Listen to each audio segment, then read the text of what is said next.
Hi everyone, welcome to Chemoholics, your one-stop channel for making chemistry simple, clear and exam ready. Today I have bring two problems from this analytical chemistry part, which is paper 3rd of Geochemist examination, and these problems are from 2017 question paper. I have taken two problems from that paper, and the first question is a compound X containing only carbon,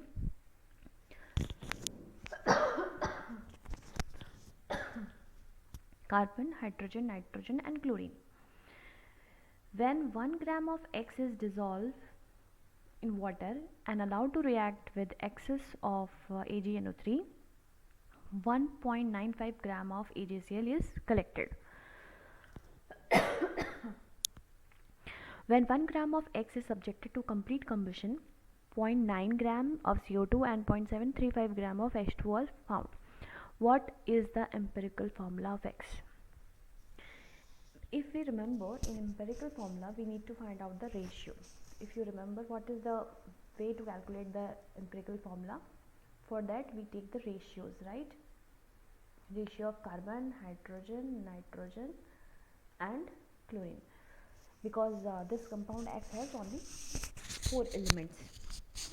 So what is the way of calculating the empirical formula? For that, first we need the amount in gram, right?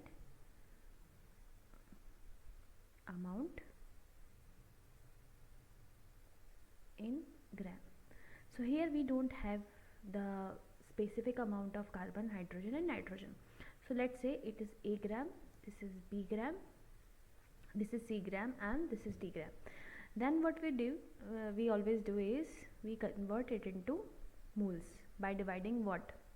By dividing it by their molar masses, like A divided by 12, B divided by 1, C divided by 14 and then this D divided by 35.5, and then make the ratio, and we find out the ratio till we found this integer value, till we found the whole number. But here, to find out the empirical formula, we have some problem. Like, what is the problem? The problem is we don't have the separate masses of carbon, hydrogen, nitrogen and chlorine, but they have given the hint to calculate the chlorine. They have given the hint. This first line is the hint to calculate how much chlorine is there in the compound X, and the second line is giving you the hint that how much carbon is there and how much hydrogen is there in the sample. But you need to decode this problem. So how we are going to decode this problem? So let's say AgCl is collected. Let's say 1 mole of AgCl is collected, AgCl, and its molar mass is 143 let me see what is the mass of AgCl. 143.32. If we have 1 mole of AgCl, we will be getting the 1 mole of chlorine, obviously, and mass of 1 mole of chlorine is 35.5. okay, but we have only 1.95 gram of AgCl. So if 1.95 gram is there, then how much chlorine we are able to collect? So it's the simple unitary mathematics method, divided by the 143.32 multiply by 1.95, and you are going to get the answer of 0.483 gram of chlorine if you solve this. So now we have the value of this chlorine. Let's put this value here, 0.483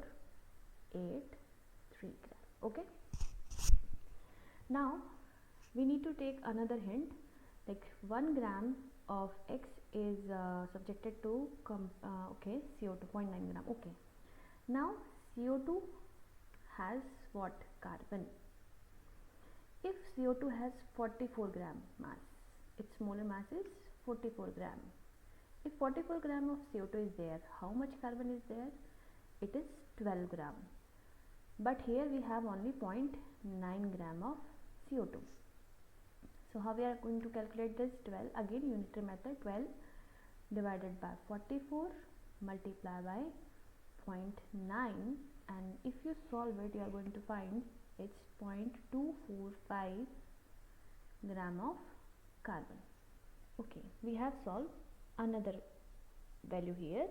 It's 0.245. Okay, now we are remains with two more problems. Let's solve it. How much water is there? Okay, now water H2O will give you hydrogen. So molar mass of water is 18 gram. So 18 gram will give you 2 grams. Then how much 0.735 gram will give?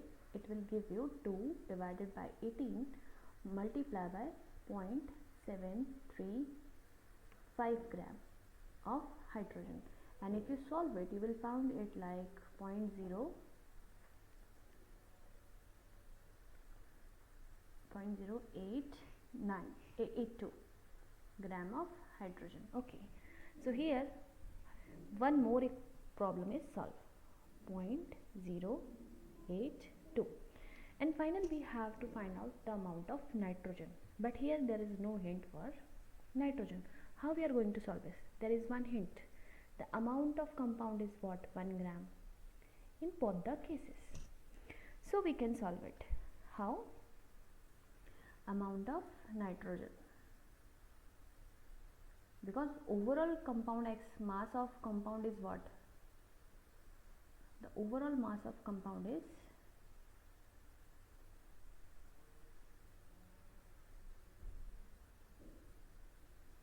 it's 1 gram.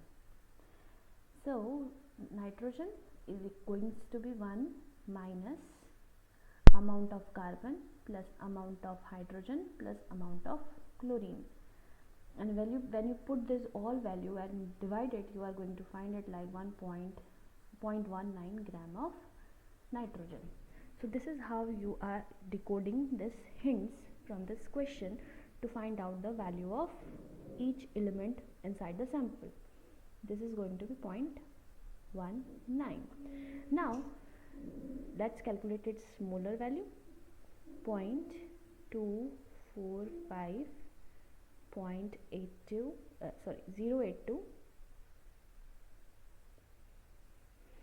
0.19 0.483, and when you solve this problem, you are going to find it like 0.02 ratio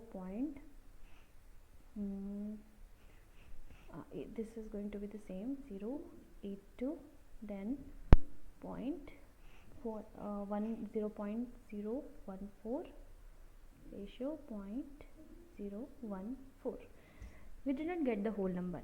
We need to find out the ratio till we will getting the whole number. So here we will take the smallest value. So this is the smallest value. We are going to use it.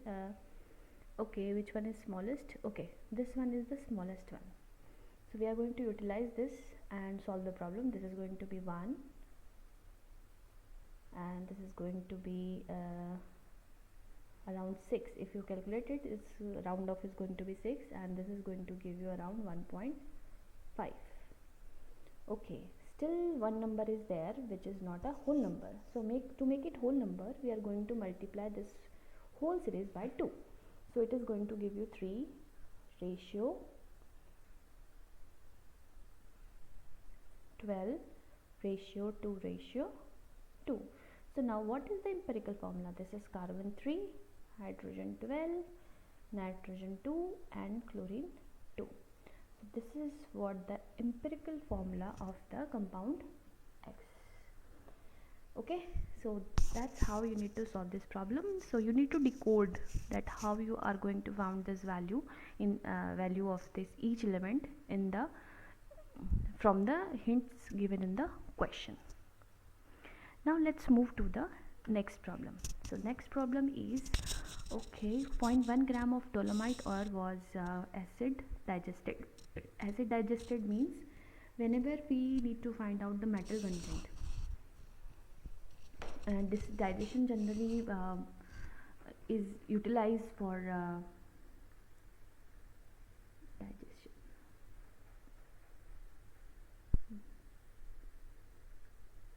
I'm just telling you this. What is this?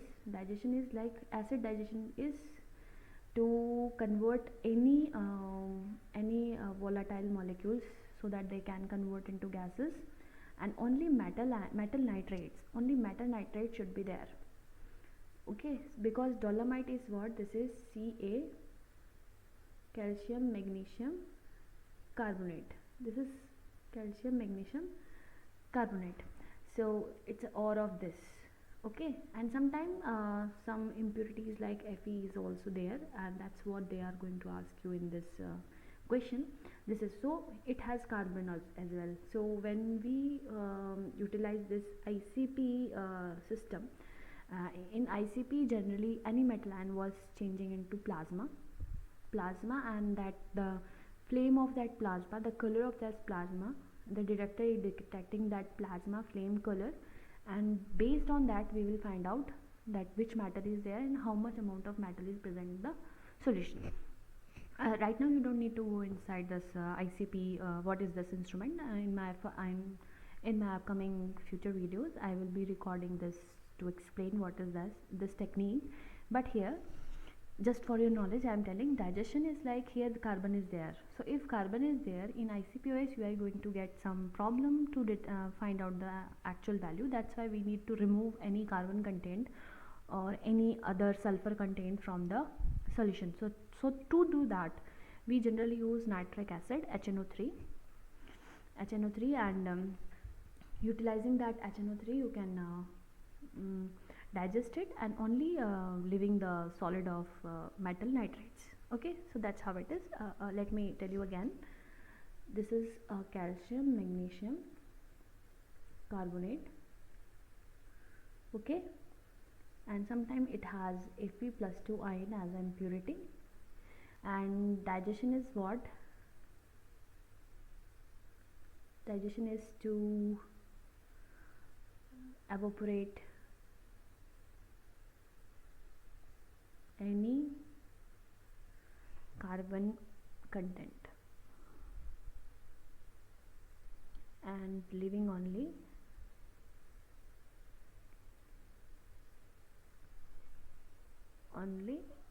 metal nitrates. Okay, so that we can easily, because generally standards for this ICP, the standard for this are nitrates, metal nitrates.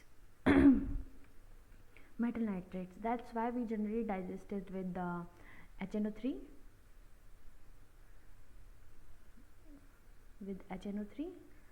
so that any metal or any volatile impurities can removed and only metal nitrates are there. So let's move further to our solver problem. Okay, 0.1 gram of dolomite is there. Okay, so whatever this, it was digested. Let's say after digestion it has some metal nitrates, and let's say because they are asking in a stock solution. Okay, digested, after digestion whatever solid metal nitrate is there, they dissolve it in 25 ml of volumetrical flask by using deionized water.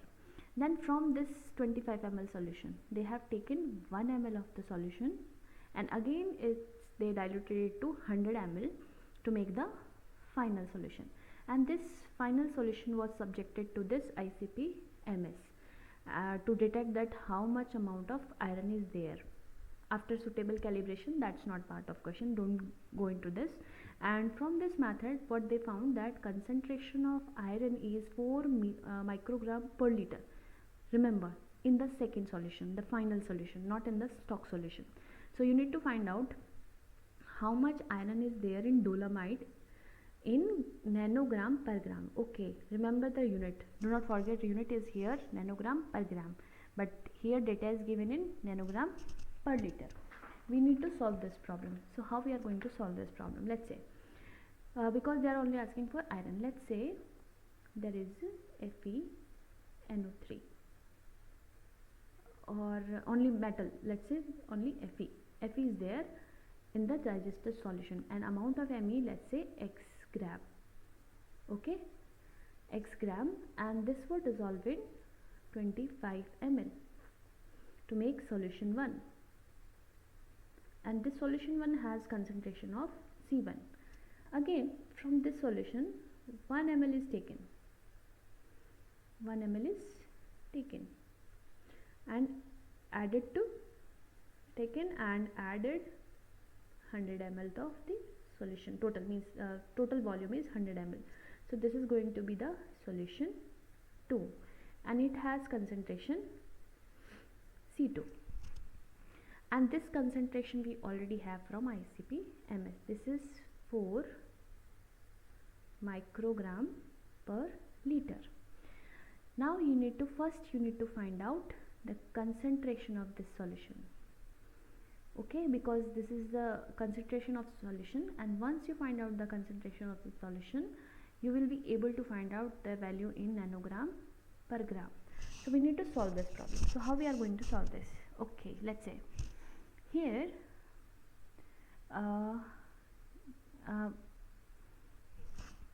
we need to find out the concentration C1 V1 is equals to C2 V2. So here C2 is concentration is 4 microgram per liter multiplied by 100 ml, or we can say 0.1 liter, equals to, here we don't know the concentration C1 and how much amount is taken from here. 1 ml is taken. So C1 is going to be like this is going to be cut, this is gram, and if you show it like okay, 4 microgram per ml, right? This is going to be the concentration, and but we don't need this in ml, we need this in per liter microgram. Okay, sorry, this is 0.4. Now it's 1 ml, we need to convert into liter. So 1 liter is what? This is 1000 ml, and when you multiply it, you will find it 400 microgram per liter. This is the concentration of the solution, right? You know the concentration of this solution. Now you need to change this value into gram per gram. Now this is the concentration of what? This is the concentration of 25 ml solution, because 1 ml we have taken this 1 ml from this 25 ml. So whatever the concentration is there, this concentration is for 25 ml solution. Now we know that what is concentration? Concentration is equals to mass upon volume. We have volume, we have concentration, we can calculate the mass. How? Mass, or we can say the amount, is going to be like 400 microgram per liter multiplied by 25 ml. So when we solve this, you will going to find it like 10 microgram. If you solve this, we'll find it out microgram. Okay, let me solve it for you. Okay, 400 microgram divided by 1000 liter, let's say 1000 liter multiplied by 25 ml, 1000 ml, 1 liter is 1000 ml. Now let's solve it. 5, this is going to be 10 microgram, right? Ml cancel out. Now this 10 microgram is the value in this 10 microgram was present in what? 0.1 gram, right? We need to change it into gram. Simple, just convert it. remove this and remove this, and this is 10 microgram in 0.1 gram. When you remove it, multiply by 10, you are going to find what? 100 microgram per gram. Now you need to convert this microgram to concentration in nanogram per gram. How we are going to convert it? Generally 1 microgram is equals to 1000 nanogram. So multiplied by that, you will find 10 to the power 5. 2 is already there, 5 is there. 10 to the power 5 nanogram per gram is going to be your answer for this question. So that's how you need to solve this problem.